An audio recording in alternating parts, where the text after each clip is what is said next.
Ya,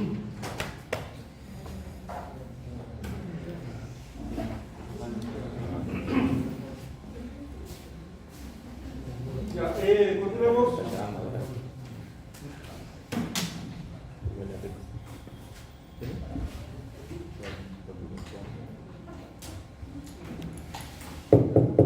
Ya, ¿cuáles son las ramas que lo componen la inteligencia artificial, no?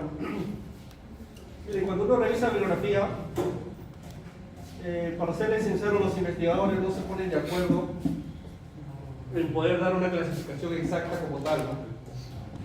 Pero lo que sí puedes encontrar en varios libros y en varios artículos es una segmentación, ¿no?, en algoritmos netamente de machine learning orientados a lo que es aprendizaje y clasificación, algoritmos asociados a sistemas difusos o diferencia difusa, aplicando, obviamente poder aplicar control, estrategias de control, clasificación, agrupación, y algoritmos evolutivos enfocados netamente a lo que es optimización y búsqueda. ¿Ya? Dentro de lo que es machine learning vas a encontrar esta clasificación: sistemas de aprendizaje supervisado, sistemas de aprendizaje no supervisado, el semi supervisado y el aprendizaje por refuerzo o reinforcement learning. El supervisado se enfoca cuando hay etiquetas, en otras palabras, cuando hay entradas y salidas. O sea, en otras palabras, necesita sí o sí vectores de entrada y vectores de salida para aplicar este método, ¿no?, el supervisado. El no supervisado no es necesario tener esa relación entrada-salida. Basta tener un conjunto de datos, por ejemplo son entradas, y lo que hace es clasificar en base a características. Entonces hace agrupamientos, hace clusterización o clusterización en base a características. El semi-supervisado es una combinación, digamos, entre supervisado y no supervisado. En otras palabras, es como tener un conjunto de datos y la mitad tener etiquetas y la otra mitad no tener etiquetas, ¿no? Es una combinación de las dos. Si el aprendizaje por refuerzo es el aprendizaje a través del entorno, en otras palabras, ¿no?, muy aplicado en robótico o en videojuegos. Si el robot va interactuando o el sistema va interactuando, va aprendiendo, ¿no? Es como el aprendizaje de un niño, algo así, ¿no? Aprende por refuerzo positivo, por ejemplo. Para cada acción positiva le agregas un valor positivo, ¿no? Para cada acción negativa, una resta o una parte negativa. Obviamente todo eso trabaja a nivel de estadísticas y probabilidades.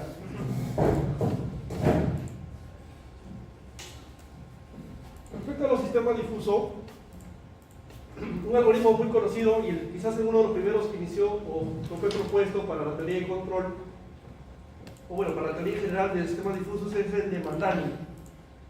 Pero a la par aparecen Takagi Sugeno, Tsukamoto, Larce, que son obviamente métodos asociados al sistema de inferencia difuso como tal, en la cual se basa pues en poder caracterizar la forma de interactuar o de hablar esos términos difusos, ¿no?, como muy rápido, lento, muy lento, caliente, muy caliente, etc., para utilizar conjuntos difusos y a la vez utilizar una lógica que puede interpretar eso.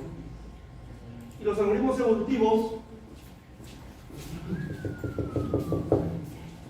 basados en dos principalmente, ¿no?, características.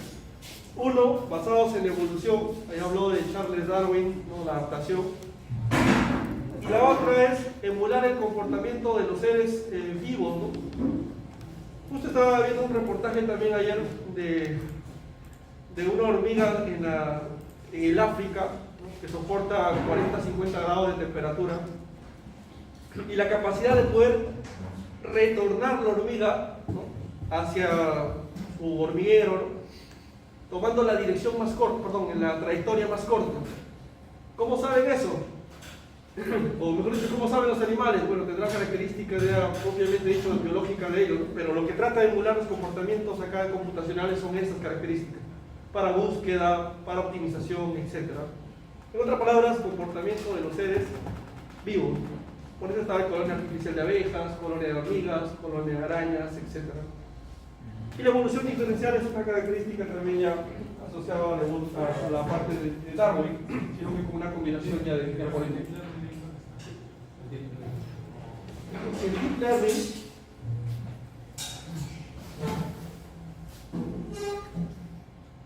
dentro de Machine Learning es una, si tú lo buscas en cualquier bibliografía o investigadores, el Deep Learning es su clasificación, por así decirlo, una parte de Machine Learning.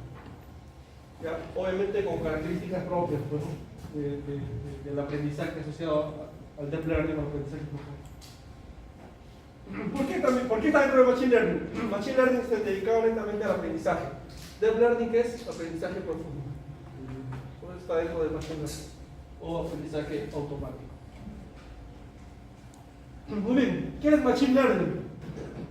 Así como IA, así como analizamos el concepto de IA, la definición de IA, Machine Learning también hay muchas definiciones. Pero uno más o menos puede estandarizarse o bueno, puede realizar, por ejemplo, según Genome. Y esta es la bibliografía que suelo trabajar en IA, muy buen libro, para serles sincero, actualizado también, 2021, tiene su última versión, 2022.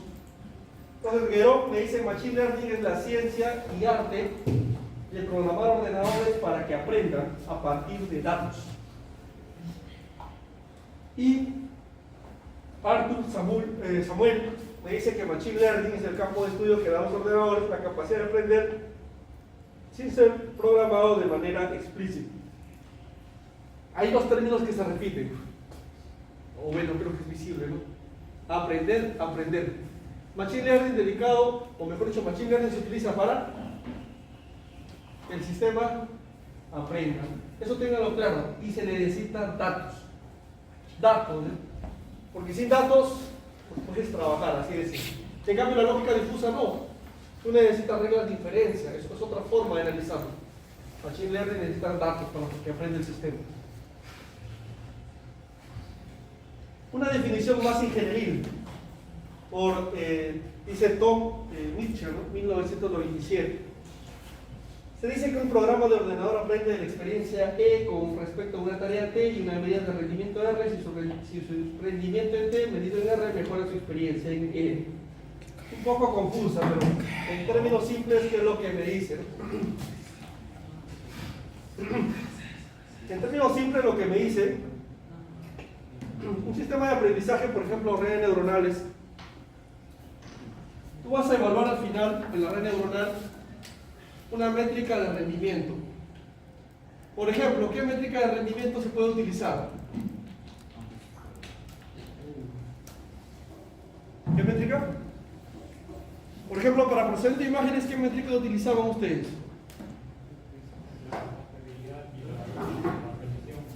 ¿A qué?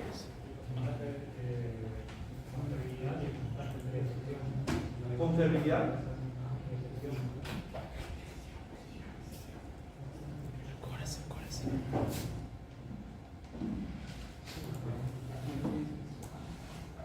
¿Dónde está? Matriz de confusión o matriz de confusión, donde hay 4 métricas: hay precisión, exactitud, F1 recal y ya es de precisión, pues. ¿Ah? El MAP es de precisión. No, ese es para clasificación. Clasificación. Y el otro es para casos de regresión. El MAP es para casos de regresión, como por ejemplo el error cuadrático medio, el MSE, o el RMSE, o el ASE, me parece, o SAE. Es que ahí nos confundimos, pero es el error absoluto ASE, ¿no? Está bien. Y así, ¿no? El MAPE también está acá. Todas estas métricas, ¿no? ¿Ya?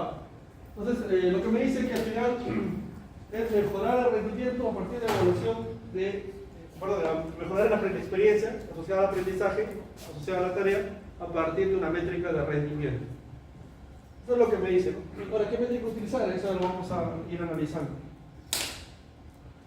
Por ejemplo, un caso clásico de programación cuando uno aprende a programar, ¿no? Programa 1, programa 2, para poder obtener pues, un resultado deseado, tienes que mapear todos los casos, ¿no? Con if, con switch, con for, ¿no? Clásico lenguaje estructurado o funciones, ya sea funciones de programación estructurada o objetos o clases. Pero en el caso de IA, solo necesitas entrenar el modelo, obviamente acotando a las características de los datos de entrada, ¿no? de funcionamiento.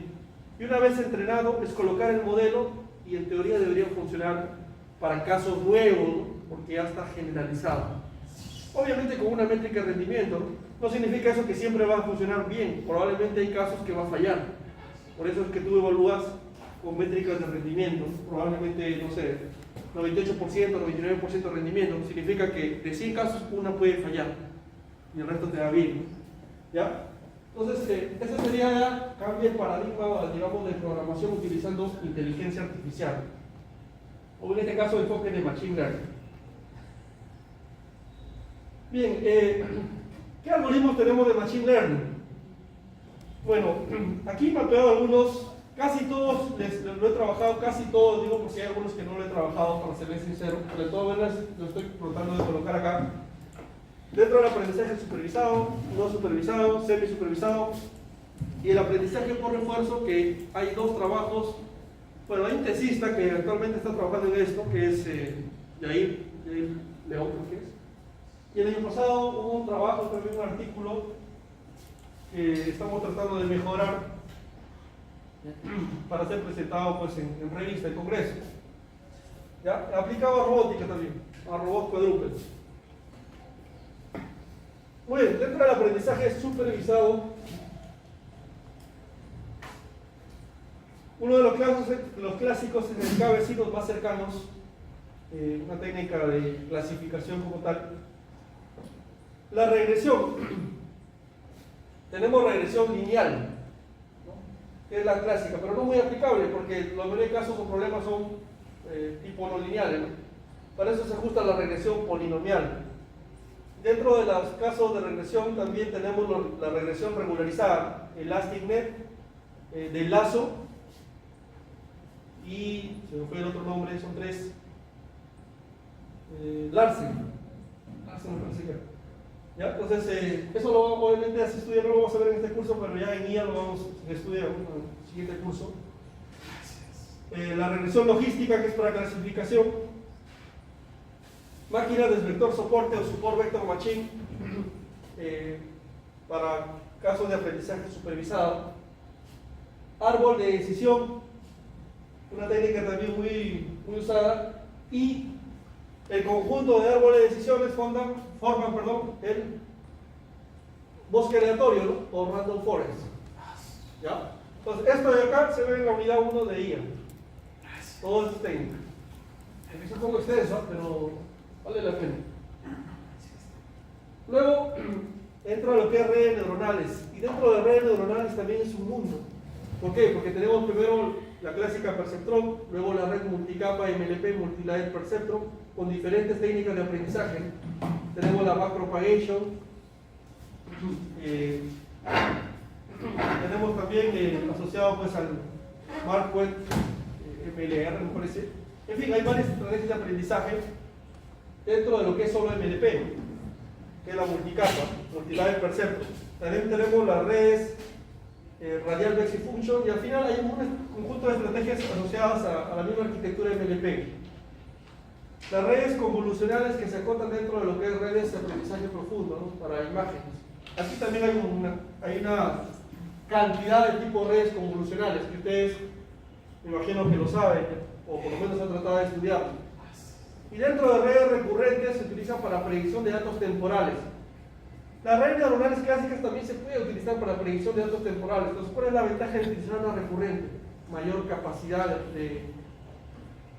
de trabajar con datos en gran cantidad, en gran escala, por eso aprendizaje profundo, y mayor capacidad en predecir datos temporales, ¿no? Con mejores atrasos y con mejor rendimiento.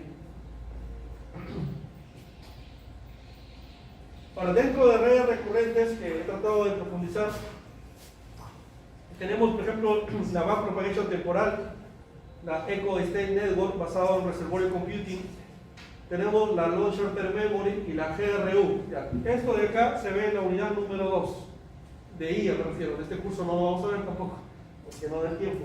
En este curso lo que vamos a ver es MLP clásica, acá, este. ¿Ya? Me refiero a estas dos unidades que nos quedan, dentro de lo que es Machine Learning como tal. En el aprendizaje no supervisado tenemos el agrupamiento, la detección de anomalías y la reducción de dimensionalidad. De las tres, la que nos sirve más para ingeniería, bueno, probablemente esto sí sirva, detección de anomalías en esta parte para imágenes, pero en mi caso yo he utilizado sobre todo la de acá, que es reducción de agrupamiento. Es decir, puedes tener, no sé, 50.000 datos, pero todos estos datos no te van, quieres extraer solo 5.000 datos de esos 50.000 que tengan mejores características. Y para eso se puede aplicar una reducción de dimensionalidad. ¿Ya? ¿Qué algoritmos tenemos? De agrupamiento tenemos K-medias, DepthScan, análisis de agrupamiento jerárquico, son diferentes estrategias, diferentes algoritmos de Machine Learning, de no supervisado. Support Vector Machine. La ventaja de este Support Vector Machine es que sirve para aprendizaje supervisado, que como también se puede utilizar para aprendizaje no supervisado. Lo mismo pasa también con Random Forest, una adaptación, tanto para aprendizaje supervisado como para no supervisado. Y para la reducción de dimensionalidad, de las 4 estrategias que estoy colocando acá, es el PSA el más conocido y el más usado. El análisis de componente principal, PSA. PSA con kernel, Locality Cell Linear Embedding y técnica estocástica asociada al aprendizaje no supervisado.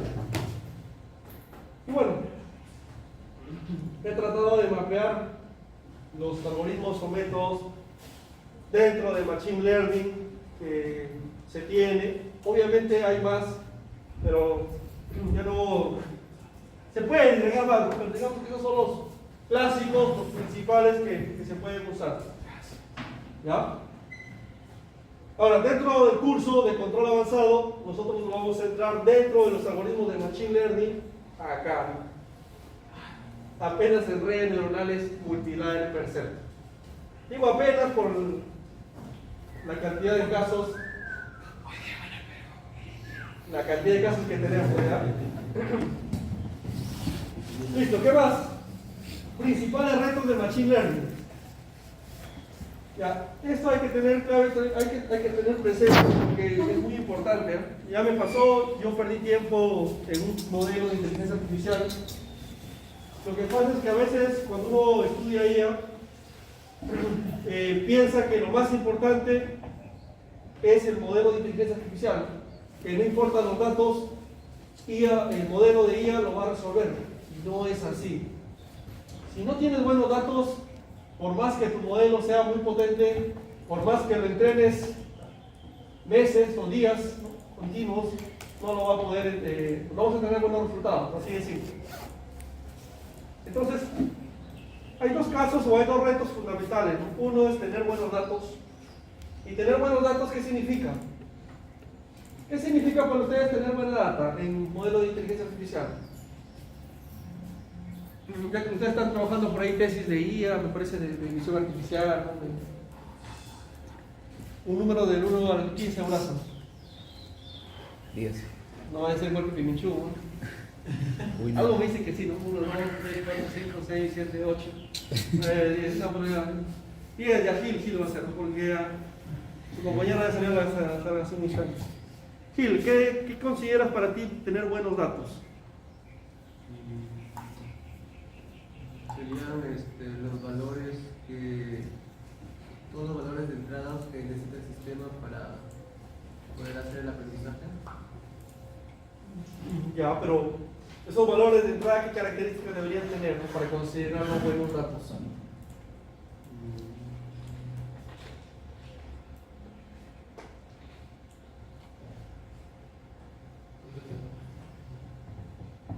Dilo, no, sin miedo. Que sean legibles, que sean diferentes entre sí como para dejar más información de cómo... Esa es una muy buena acotación, ¿eh?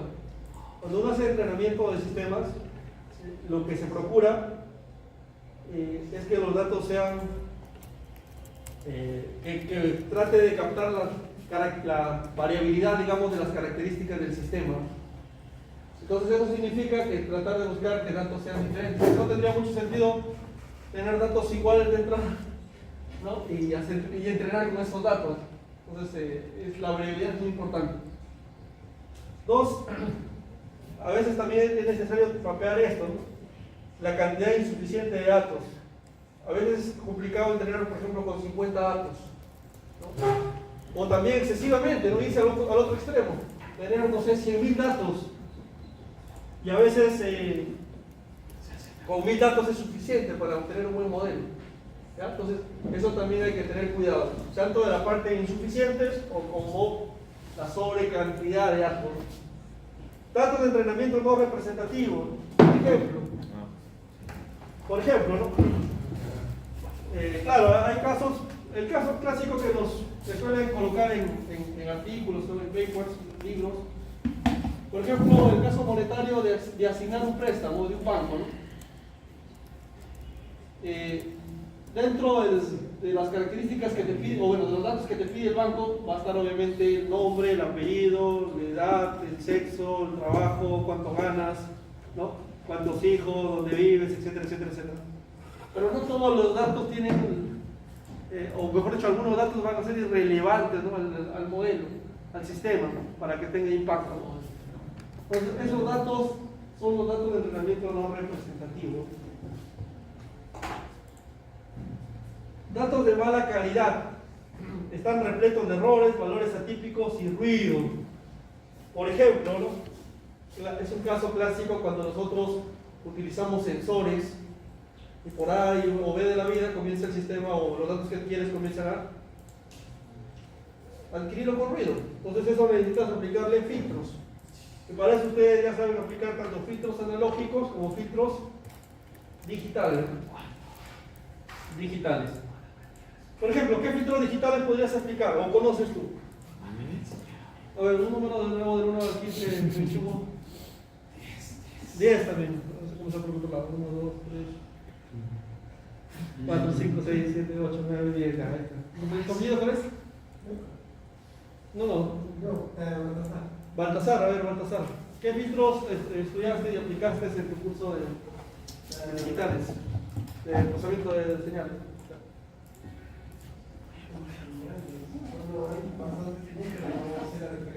Pero mencióname de lo que tú has estudiado, porque lo que... Bueno, está el filtro de Kalman, los trabajos, los datos,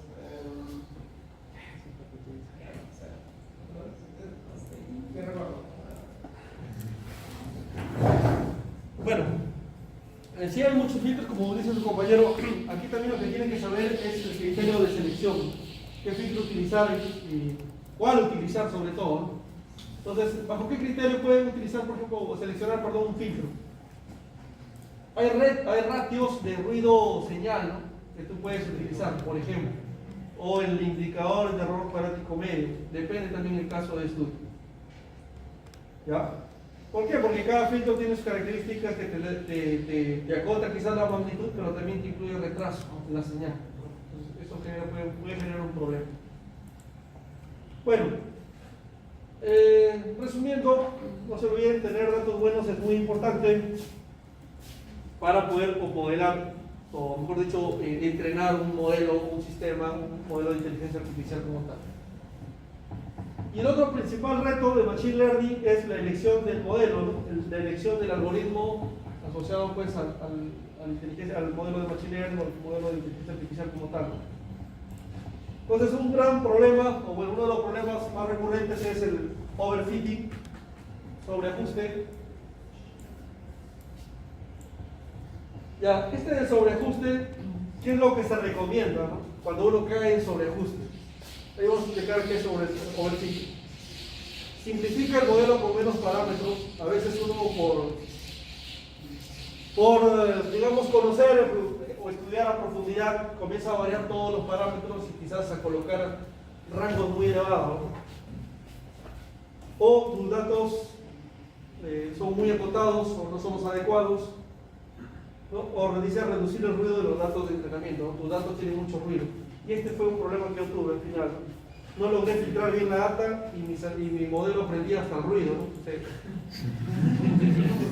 Ahí les voy a mostrar algunas imágenes, ¿no? O sea, en otra prueba la data era así, ¿no? Y mi modelo replicaba eso. O sea, el modelo funcionaba bastante bien, ya estaba sobreentrenado. Bueno, no bien, ¿no? Estaba sobreentrenado al final. Es un problema ese overfit. ¿Qué más? A ver, subajuste es el caso contrario, ¿no? Está subentrenado. Es decir, tus parámetros que has utilizado son muy pocos, así que tienes que mejorar la elección de los hiperparámetros, introducir características mejores en el algoritmo y probablemente tu variabilidad de la data sea muy poco. Sea de repente, como decía su compañero, datos repetidos, datos iguales que no logra entrenar bien, no logra recoger las características del sistema.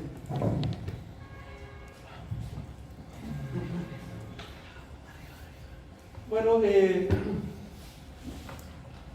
esto de acá es en términos simples, el underfitting, el overfitting y el correcto. Hay una manera de ver después que lo vamos a analizar ya o prevalar el overfitting, ¿no? Y el underfitting asociado sobre todo a la curva de entrenamiento y a la curva de validación como tal. Ahora, para poder validar, y esto me olvidé decirle, ¿no? Para poder entrenar un sistema de Machine Learning siempre suele dividir uno la data en 2 o en 3 bloques, ¿no? Datos de entrenamiento, ¿qué más hay? Datos de validación y datos de... Esa también es una consigna o es... Lo que pasa, miren, cuando uno analiza este tipo de estudios, algunos artículos, algunos papers, presenta datos de... Sí o sí tiene que tener datos de entrenamiento. Eso de ni hablar, ¿no? Hay otros que utilizan datos de...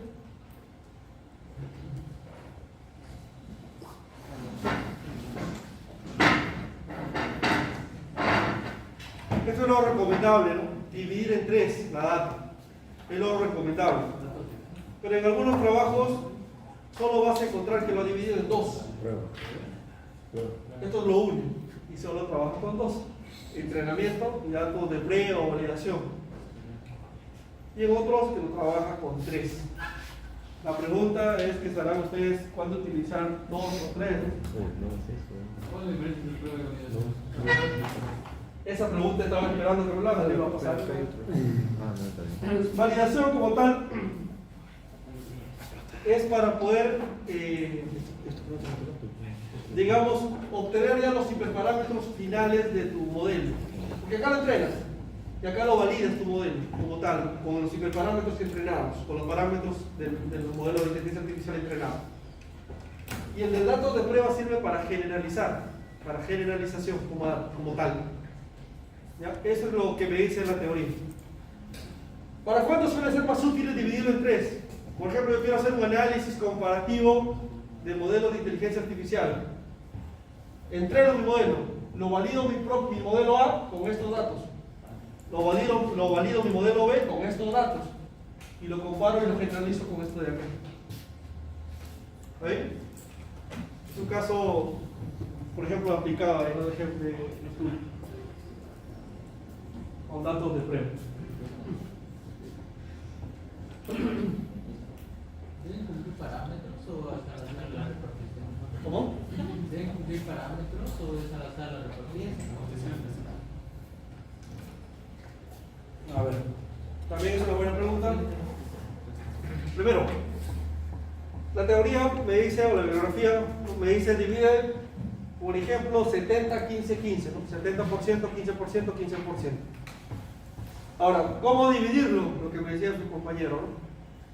Depende también del caso de estudio, ¿no? Por ejemplo, ¿no? Si tú quieres obtener un modelo, ¿no?, de un sistema, evaluar el comportamiento de un sistema. Esos datos son temporales, dependen del tiempo.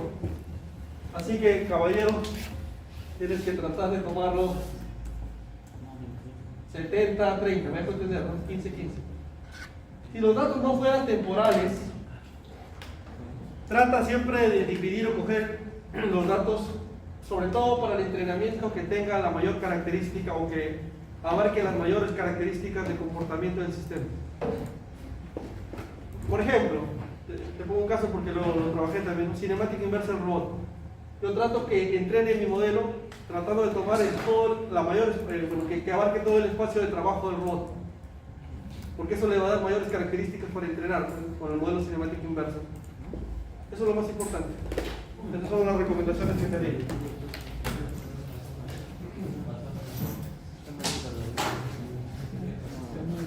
¿Ya?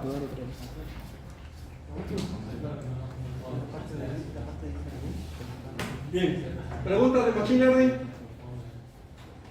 ¿Todo claro?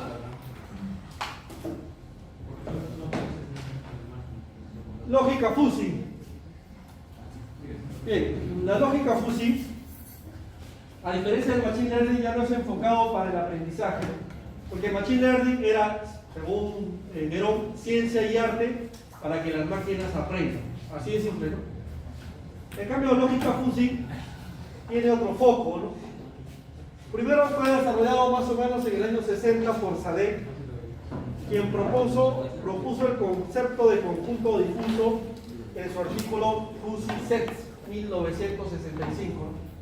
Es el primer trabajo, me parece que lo había leído, por ahí lo tenía, no recuerdo, les comparto. El primer trabajo de este matemático Sadek, que propone que es en sí un conjunto difuso. ¿Qué viene a hacer? Es tratar de cuantificar términos del lenguaje natural, ¿no?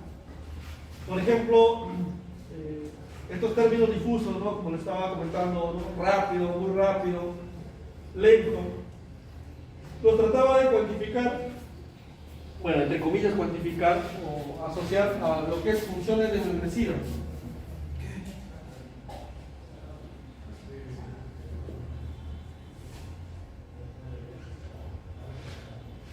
Por ejemplo, ¿no?, una clásica función de membresía es tipo triangular, ¿no?, tipo triángulo. Por ejemplo, acá, ¿no? No sé, 1, muy rápido para él es 50 kilómetros hora. Acá llega, no sé, a 60 kilómetros hora, 40 kilómetros hora. Por ejemplo, ahí trata de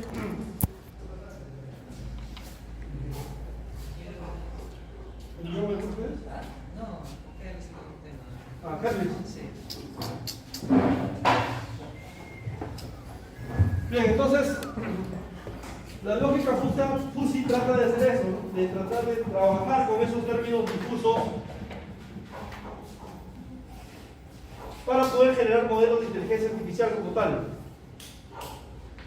Entonces hay que tener presente que esta técnica, o digamos este método de conjuntos difusos, obviamente trabaja con conceptos ambiguos o imprecisos. Por eso es que difuso es el término borroso, ¿no?, fuzzy, borroso, ambiguo. Entonces el sistema difuso tendrá la tarea de emular la actividad humana, porque esa es la forma que nosotros pensamos, en parte, en muchas veces, en muchas ocasiones, así trabajamos, así actuamos, así pensamos. Ahora, este es el matemático Sadek. ¿Cuál es la estructura principal de un sistema difuso, ¿no? Bueno, en cualquier cualquier algoritmo, perdón, vas a encontrar tres elementos, digamos, de un sistema difuso como tal, ¿no? La parte o la interfaz de difusificación, la desdifusificación y la lógica de decisiones o inferencias como tal. Bien, ¿de qué se trata esto, no? Las entradas son términos o expresiones del lenguaje natural, por lo general es eso, en la cual este proceso de difusificación trata de llevar esta representación del lenguaje natural a funciones de membresía, ¿no?, a esto. a conjuntos difusos, funciones de membresía. No es la única, ¿no? Hay diferentes tipos de funciones de membresía que uno puede utilizar, pero de eso se trata esta primera fase, de todos los términos del lenguaje natural, impreciso, ambiguo, funciones de membresía como tal. Tengo que colocar obviamente los rangos, ahí buscamos ya colocar los términos cuantificados. Luego, se arma una lógica de decisiones basados en la lógica clásica de Aristóteles. ¿Cuál es la lógica clásica de Aristóteles?